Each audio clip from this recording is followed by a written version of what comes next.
We're going to bring you the latest in a twisted tale of love turned deadly, centering around a young woman accused of stabbing, shooting, and slashing her one-time boyfriend.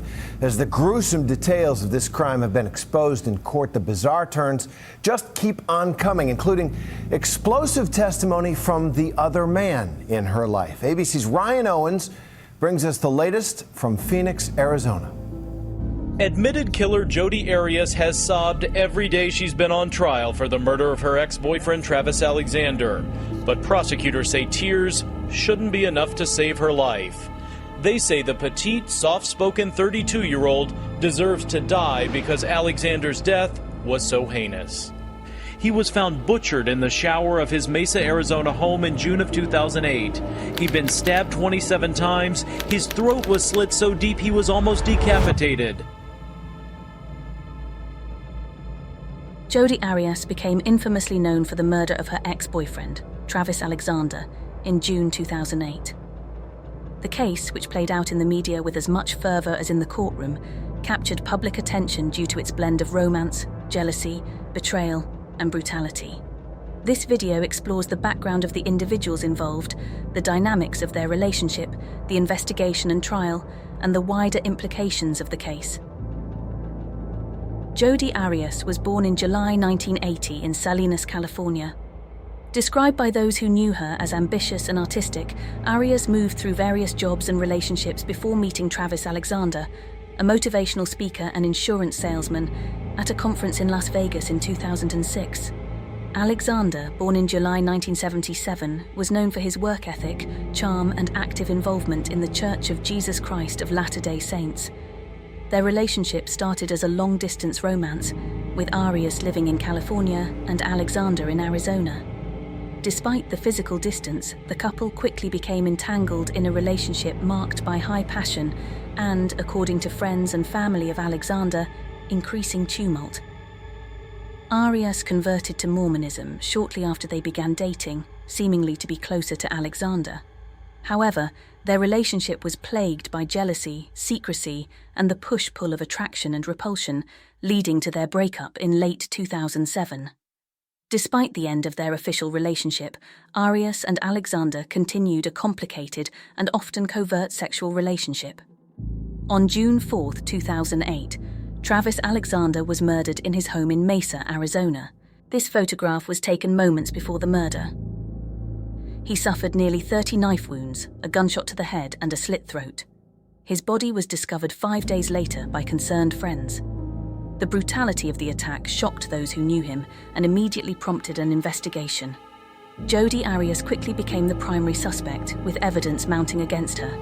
This included her DNA mixed with Alexander's blood at the crime scene, photographs from Alexander's camera that placed Arias at the home on the day of the murder, and a convoluted alibi that included renting a car far from her home and turning off her cell phone during the trip to Mesa.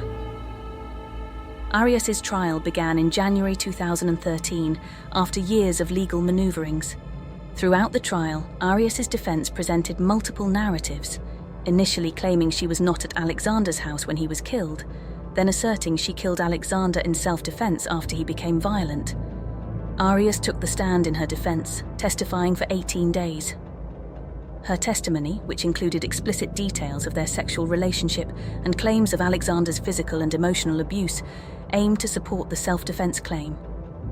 The prosecution, however, painted a picture of Arias as a manipulative, jealous ex-girlfriend who planned the murder after discovering Alexander was planning a trip to Mexico with another woman. The evidence presented by the prosecution, including the photographs and DNA evidence, along with Arias's changing stories, played a significant role in shaping the narrative. The trial became a media sensation, with live broadcasts, intense social media commentary, and public division over Arias's guilt and motives. The involvement of the media brought additional layers of complexity to the case, influencing public perception and casting a spotlight on issues of domestic violence, mental health, and the justice system's handling of such sensitive cases. In May 2013, Jodie Arias was found guilty of first-degree murder. The jury, however, was deadlocked on the sentencing, leading to a retrial of the penalty phase. Ultimately, in April 2015, Arias was sentenced to life in prison without the possibility of parole. The case leaves behind a legacy of debate over the nature of justice, the impact of media on high-profile cases, and the dynamics of abusive relationships. It also raises questions about the psychological aspects of crime, particularly in how Arias's actions and behavior before and after the murder have been dissected and analyzed. The Jodi Arias case is a harrowing narrative that unveils the darkest depths of human emotions and actions. It serves as a cautionary tale about the complexities of relationships, the potential for inner turmoil to lead to outward violence, and the societal obsession with crime and punishment. As the case recedes into history, the discussions it sparked about justice, media ethics, and human behavior continue to resonate, leaving an indelible mark on American cultural and legal landscapes.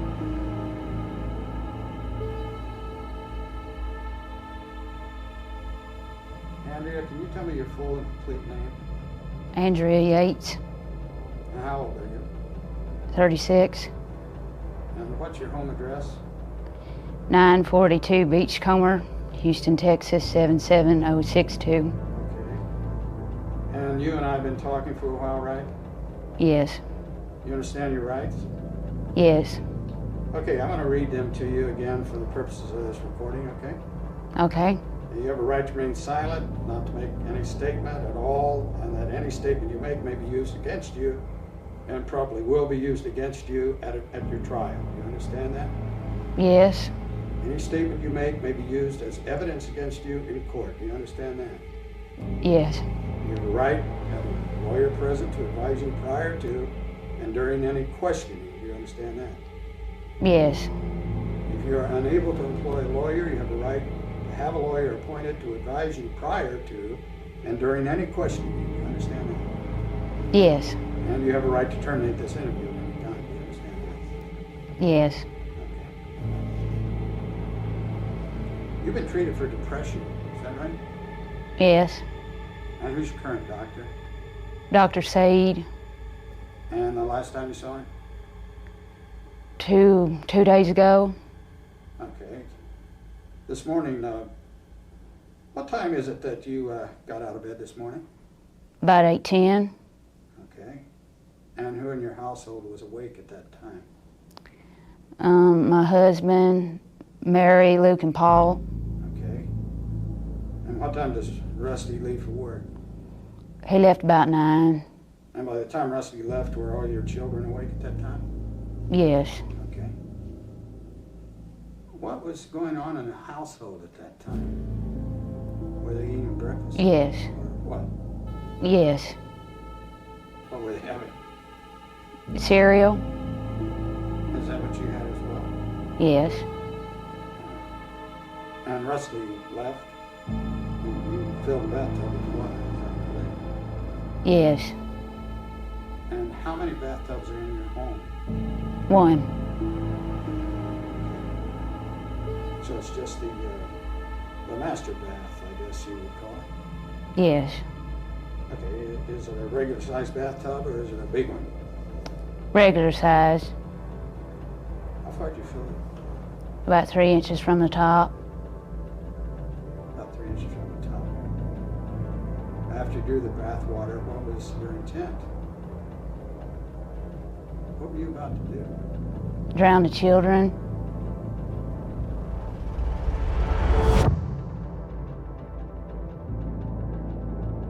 The Andrea Yates case is a profoundly tragic story that highlights the intersection of mental illness, the legal system, and societal expectations of motherhood. It challenges our understanding of criminal responsibility in the context of severe psychiatric disorders and forces a re-examination of how such cases should be addressed by the justice system and society at large.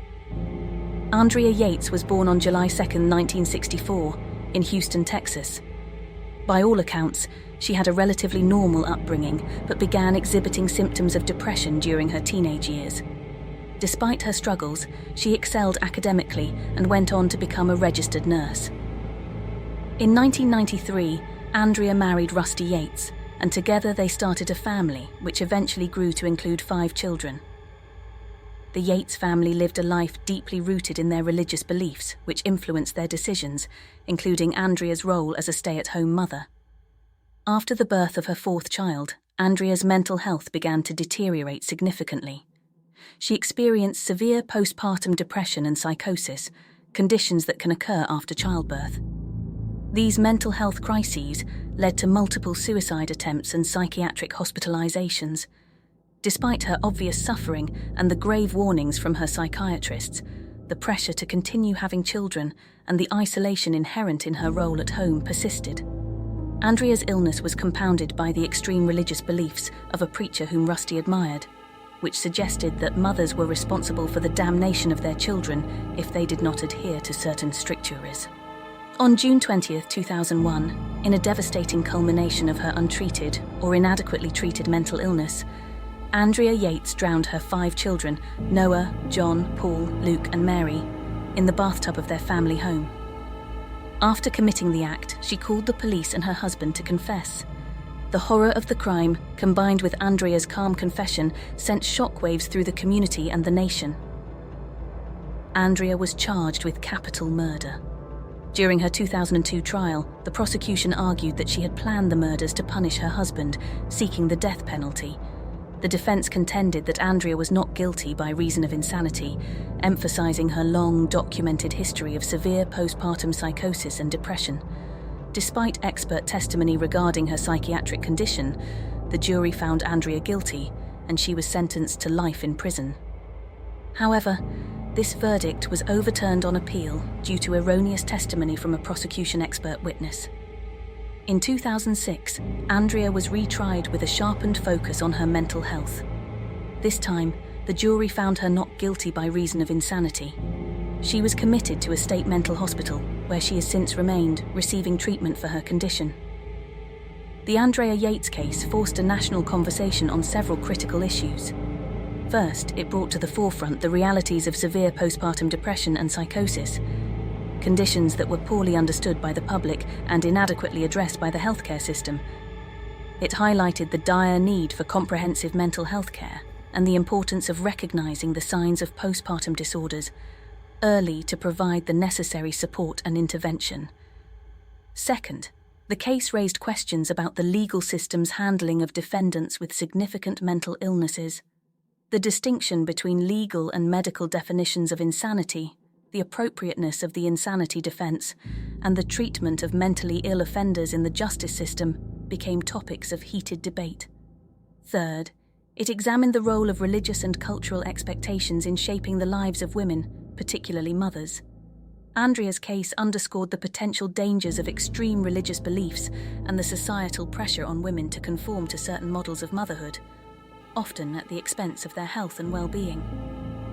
The tragedy of Andrea Yates and her children is a stark reminder of the complexities of mental illness and the catastrophic consequences when it goes untreated.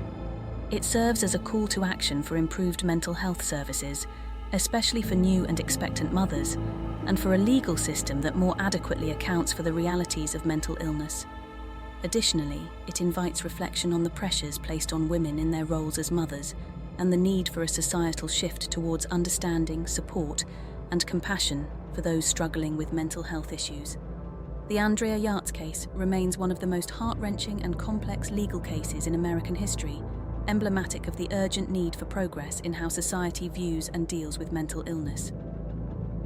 Thanks for watching. To support us, please like and subscribe.